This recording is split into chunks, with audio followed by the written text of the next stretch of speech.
So now I'm going to use the second hammer, the one that has the slightly flatter face. There's the rounded face, which I was using in the concave sections, sort of the trenches. And this one's a little bit flatter, which I use for convex shapes, which is sort of what we've got set up here, where there's the bulge now going over. So the flatter shape will fit the curves more nicely. It makes it easier to smooth it out quicker.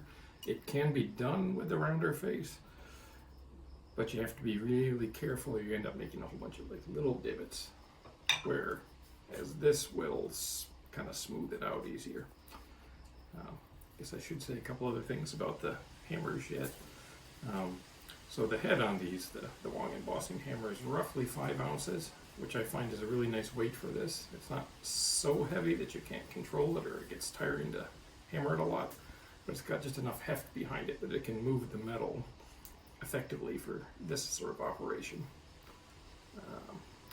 And I don't know if you can tell, the faces too are kind of angled. They have a little bit of a cant, so they angle towards the handle, so it kind of follows the natural arc of your hammer blow, which is pretty cool. The handle is designed to nicely fit into your palm, so you get a lot of hand contact, which one helps it feel comfortable, but it also gives you a lot more control. I really like them, and the finish is so smooth. Okay, enough about the hammers. Time to start hammering. So I'm going to use the wide face here to begin with, and just start blending this back.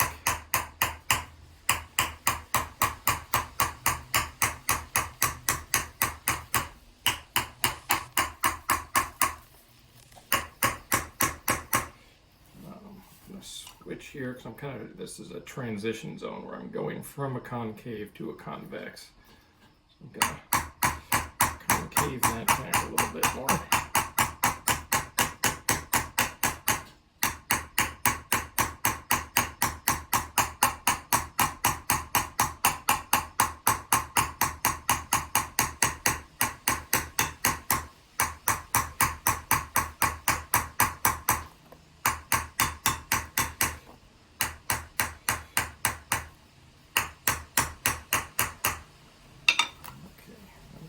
Back to the flatter face.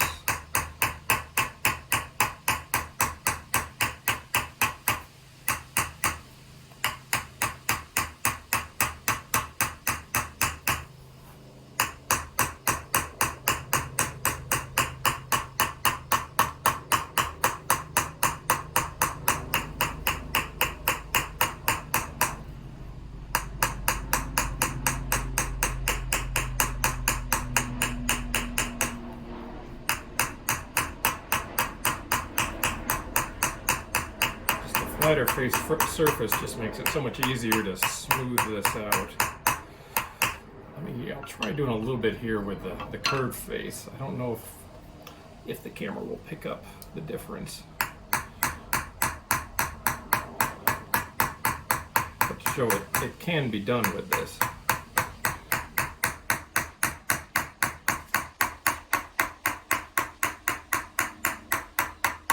Just a little bit easier with the flatter face, and I am making this look easy.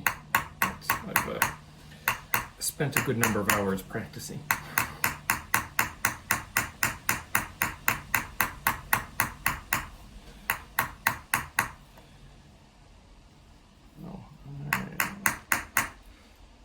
It makes a little bit more of a divot in there, whereas when I've got the flatter face one, it will. Another way to put it is I don't have to worry as much about hammering too hard. If I hammer too hard with the rounder face one, then I will get more of that indentation. Whereas if I hammer too hard with the flatter face one, it just kind of goes to the flat point. Maybe that makes the most sense for describing the difference. Maybe not. Leave it in the comments below.